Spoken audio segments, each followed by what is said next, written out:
Okay, apparently you are starting a section on complex numbers, something that you talked about a little bit back in your Algebra 2 days.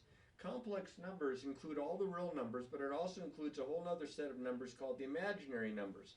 And the standard form for a complex number, I have written over here on the side, it's a plus bi, where a and b are real numbers, but I is defined to be the square root of -1.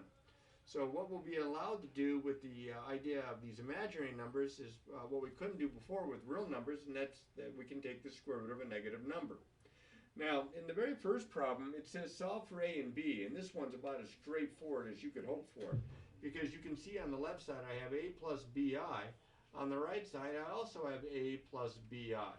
It's already in that form. That means that the first parts, which are called the real parts of the complex numbers, must be the same, so that means that a has to be -9, and then the imaginary parts here have to be the same. So the i's are the same, so that means b has to be equal to 4. And just like that, the first problem is taken care of. Now for problems 5 and 9 and I think 13, the directions say write in standard form. That's that a plus bi thing again I was talking about before. So I pretty much have this, but notice here I have the square root of -25. Now we had a property back in the previous section that said that the square root of a times b is equal to the square root of a times the square root of b. And this property holds true for negatives as long as a and b are not both negative. Only one can be negative at most. They can both be positive, or at least one of them can be negative. Not at least. Only one can be negative. So if I take here 4 plus, and I think of the square root of 25, -25, as 25 times -1. And then I write that as the square root of 25 times the square root of -1. Kind of going from this to this, here to here. And of course the square root of 25, that's 5. And the square root of -1 is I. We said that before. I is called the imaginary unit. I cannot remember exactly. I think it was Cardano that was given credit for trying to find two numbers whose sum was one amount and whose product was another amount. And he ended up with a quadratic equation that did not give real roots. He ended up with a negative under the radical. And that's where the work began on the idea of another set of numbers called these imaginary numbers. Okay? Now, imaginary numbers, again, are in the form a plus bi. This is the real part. This is the imaginary part. Now, if the real part is 0, by the way, if you just have, like a number times I, like 3i or 10i or something like that, those kind of numbers are called pure imaginary numbers. All right, now, let's go over to here. All right, problem number 9. By the way, this was the answer right here in standard form. Problem number 9 uses a power of I. Now, let's think about this. I, which is equal to the square root of -1. I is like I to the first.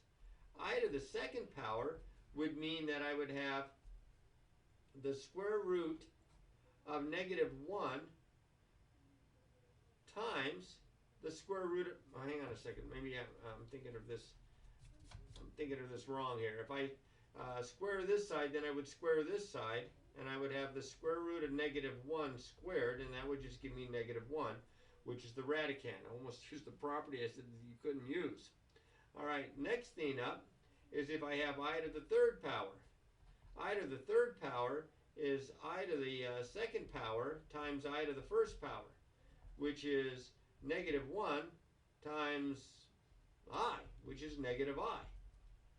So I to the first power is I to the second power is -1, I to the third power is -I, or the opposite of I to the fourth power is like I squared times I squared, which is -1 times -1, which is +1. Now, what happens here is that powers of I have this cycle of repeating every 4, because I to the fifth power is I to the fourth power times I. And I to the fourth power we just said was 1, so this is 1 times I, and I'm back to I. See how these match? If I go to I to the sixth power, This is I to the 4th power times I to the 2nd power, because 4 plus 2 is 6 powers of exponents. This is 1 here. This is negative 1 here from what I have above. I to the 4th is 1. I to the 2nd is negative 1. So I have 1 times negative 1, which is negative 1. And notice again, I have repetition of powers. It's going to repeat because after 4 powers of I, you're back to 1. So that's an important cycle. In fact, if I wanted to, I could figure out I to just about any integral power. Now, you're going to be doing that soon enough, and I don't want to get you confused right now, but I do need the fact that I squared is negative 1. So this is negative 5I minus 1. But we're not going to leave it that way because it's not in standard form. We put the real part first, the negative 1, and then the minus 5I, and then we're going to write our answer in that form.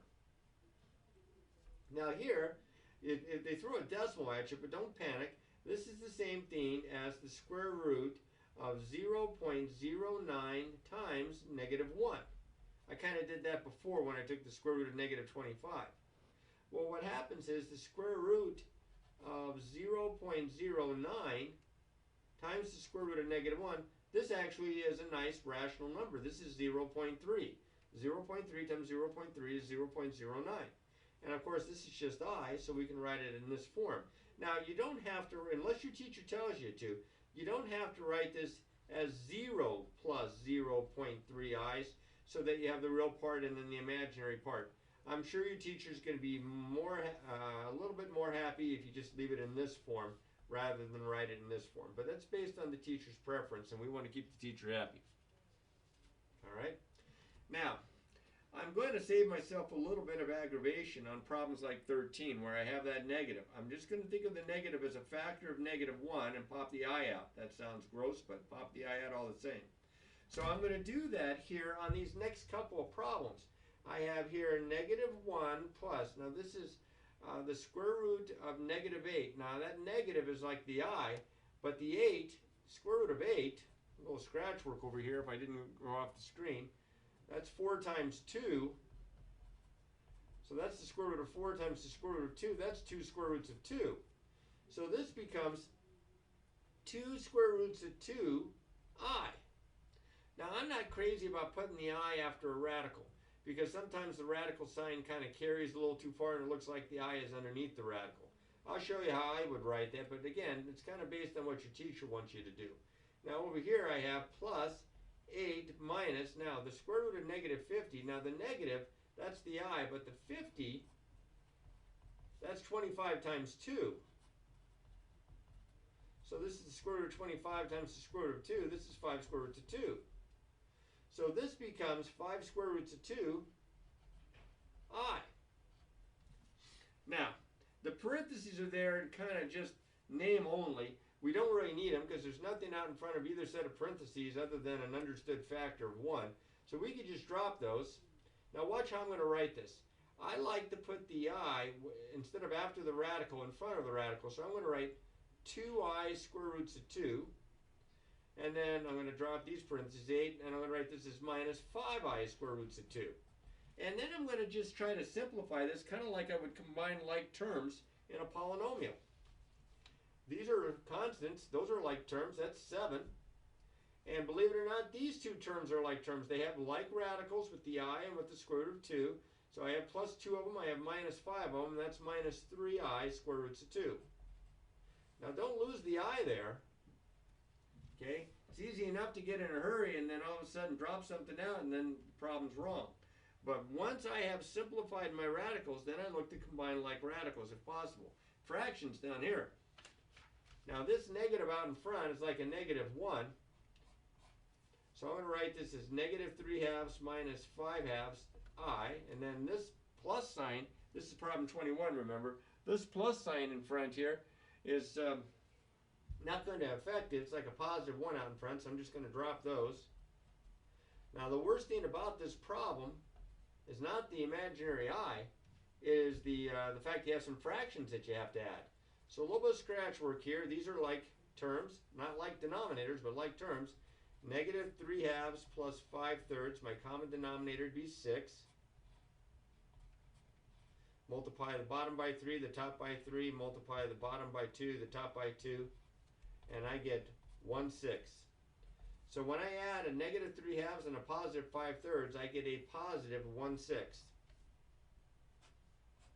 Now I'm going to combine these two, and these again, I'm going to combine them kind of like I combine like terms, but they have the same variable.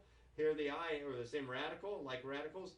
Here the I is the like radical, so I'm going to take the negative 5/2, and I'm going to add 11/3. And my common denominator is still 6. Can you see this okay? I hope you can still see this okay. Common denominator is still 6. So multiply the bottom by 3, multiply the top by 3, multiply the bottom by 2, multiply the top by 2. And it looks like I get 7/6 positive. So I'm going to write plus 7/6i. Because remember, these two terms have the I. And there's my answer. Now, the worst part about this was not the imaginary unit. The worst part about this was probably getting the common denominator and keeping track of your signs. All right? Put this off to the side. Now, in this next problem, in problem 25, it says perform the operation and write the result in standard form. Now, notice here again that I have the square root of negative 6 times the square root of negative 2. I am not going to multiply these together because, I lost my spot. As I mentioned back here, this property works as long as A and B are not both negative. It doesn't work when they're both negative. I am going to have to simplify each one of these first and then multiply. And with that negative, because the 6 doesn't have a factor that's a perfect square, the 2, of course, is prime. With that negative, I can write this as I square roots of 6 times I square roots of 2. The negative being the I when I take the square root of the negative 1. The negative being the I there again. And then I'm going to multiply these. I multiply the I times the I. That's I squared. I multiply the negative 6 times the negative 2. The square root of 6 times the square root of 2. And I get the square root of 12. Now this is not done. I'm close, but it's not done. Remember, I squared, when we got that piece of paper again, we said that I squared was negative 1. So I squared is negative 1. And then this square root of 12, that's the square root of 4 times 3, which is the square root of 4 times the square root of 3. This, of course, is 2, so this is negative 2 square roots of 3. And that's considered standard form, even though it doesn't have the I in there, because they asked for the answer in standard form. You do not need to write negative 2 square roots of 3 plus 0i. Unless the teacher tells you to, you do not need to write that. You can leave your answer in this form. Okay? Now, in problem 29, you're still performing the operation, and you're still multiplying, but you have two imaginary numbers here, or complex numbers, that are in a plus bi form. To me, it reminds me so much of multiplying binomials together, where like my variable would be I instead of x. I'm going to use FOIL. So I'm going to multiply the first, that's 3. Then I'm going to multiply the outer. Well, 1 times a minus 2i is a minus 2i. Then I'm going to multiply the inner. That's an I times a 3. That'd be a plus 3i. And then I'm going to multiply the last terms, and here's where it gets a little messy. I have a plus I times a minus 2i. That's going to be a minus 2i squared. Now these two guys here are like terms, and I squared, of course, we can simplify. Now minus 2i plus 3i, that's plus 1i, or just plus I. And this is going to become minus 2, and I squared is negative 1. So that's the same as plus 2. So I have 3 plus I plus 2, that's 5 plus I. So when you get done multiplying this, these two imaginary numbers, and you do the FOIL trick, you've got 1, 2, 3, 4 terms. But see how it simplifies down to standard form, a plus bi. So look for that I squared, that's negative 1, and that'll change the signs. I don't normally write this step down. I usually go from here to here, because you know, I've done so many of these. But until you feel comfortable with it, I would suggest that you put the extra step in. And that's what I'm going to do here next. Now, look at number 33. It's still multiplying what looks like kind of like binomials, but this kind of looks like conjugate binomials. Look at the idea of a plus bi, a minus bi. These were called conjugate binomials. A plus bi, a minus bi are actually complex conjugates. These are called complex conjugates. I know we've talked about conjugates before, but it's been a while. When you multiply a plus bi times a minus bi, you're going to do FOIL, but the outer and the inner are going to cancel. You're going to get minus ABI plus ABI. They're going to cancel. You don't really need to do all of FOIL, just the first and the last, Florida. So the square root of 14 times the square root of 14 is 14, minus the square root of 10i times the minus the square root of 10i. Well, square root of 10 times square root of 10 is 10. And I times I is I squared, which is negative 1. Now, I skipped that step. Maybe I shouldn't have. This is the same as 14 minus 10 times I squared. And I squared is negative 1. So this is 14 plus 10, because you're subtracting a negative, which is 24. And again, if he wants you to write it as 24 plus 0i, more power to him. But when you multiply complex conjugates, okay, you're going to end up with a real number. The i's are going to kind of disappear. Now, describe the error. The square root of negative 6 times the square root of negative 6, using that property with square roots, the square root of negative 6 times negative 6. Of course, that's 36, which is 6. And that's not true, okay? Because you cannot multiply and keep this property true if both numbers are negative. This is the same as I times the square root of 6, and this is the same as I times the square root of 6. I times I is I squared. Square root of 6 times square root of 6 is 6. This is negative 1 times 6. This is negative 6, not positive 6. So you cannot use that property that says the square root of a times b is equal to the square root of a times the square root of b. This is only true if both a and b, here, a and b, are not negative, are not both, well, I said both there, are not both negative. Okay, that's the reason why this one doesn't work. Now, in problem, speaking of conjugates, in problem number 41 and problem number 45, they give you an imaginary number, a complex number. They want you to multiply it times its conjugate, kind of what I just did back in 33.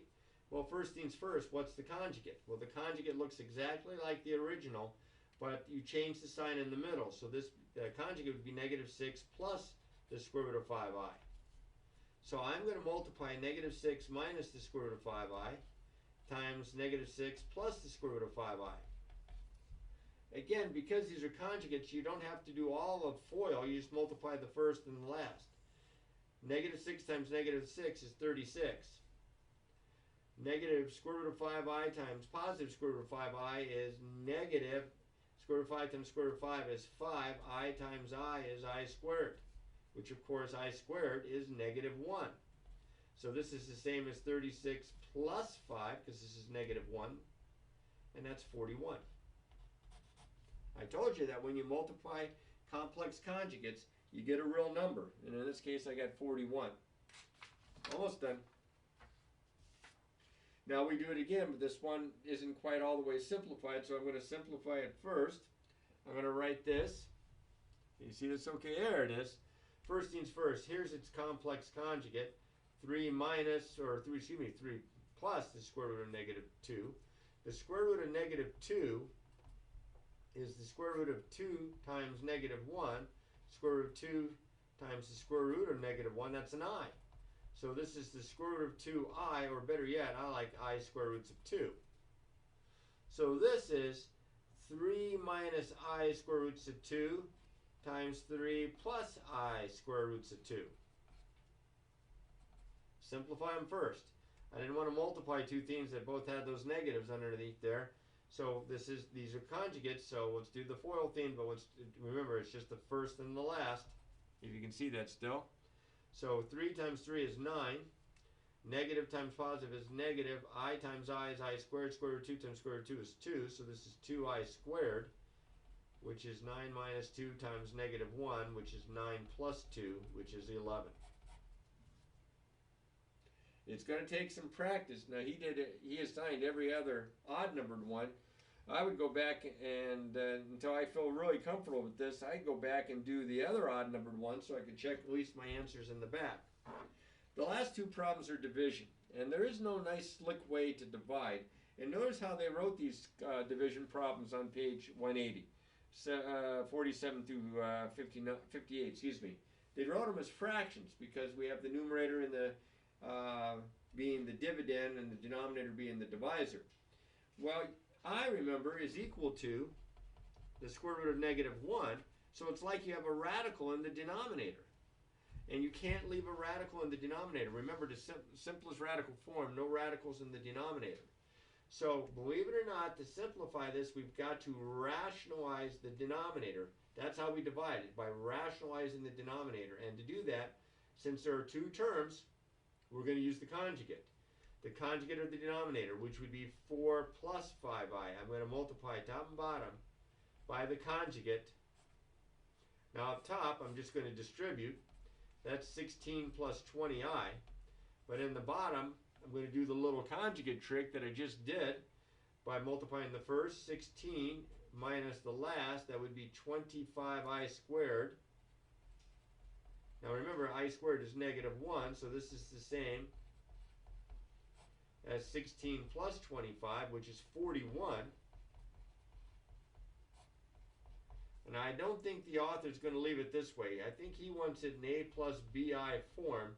So we'll just, have the each term over the denominator here and write this as 16 over 41 plus 20 over 41i. Because remember, if we were going to add these, we'd get a common denominator, just add the numerators, we'd get right back to where we started. We just kind of reversed that. Now, you don't have to do it so much on problem 53 as the idea of a conjugate, because the only thing that's in 53, it's a pure imaginary here. There's no real part. Okay, so I'm just going to multiply top and bottom by I. I'm going to multiply the top by I, the bottom by I. The reason I'm doing that is because I times I is negative 1, a real number. So on top, I have to distribute. So I have 6i minus 7i squared. Now remember, I squared is negative 1. So I have 6i plus 7 over negative 1. This is negative 1 here, minus 7 times negative 1 plus 7. And now I just divide both terms by negative 1. I get negative 6i minus 7. Better yet, negative 7 minus 6i. I just rewrote it and put it into standard form. Now, it's not so bad, but there's a little bit of here and a little bit there that can be confusing. That's why you just got to practice, a lot of these problems if you want to feel comfortable with them. And this is not the last time you'll see imaginary numbers. You're going to see imaginary numbers in a chapter later on down the line when we use trigonometry to write out our imaginary numbers in what we call trig form, or sometimes I think they call it polar form. But that's a little bit down the way. That'll be second semester after the trig. So, practice these, practice, practice, practice.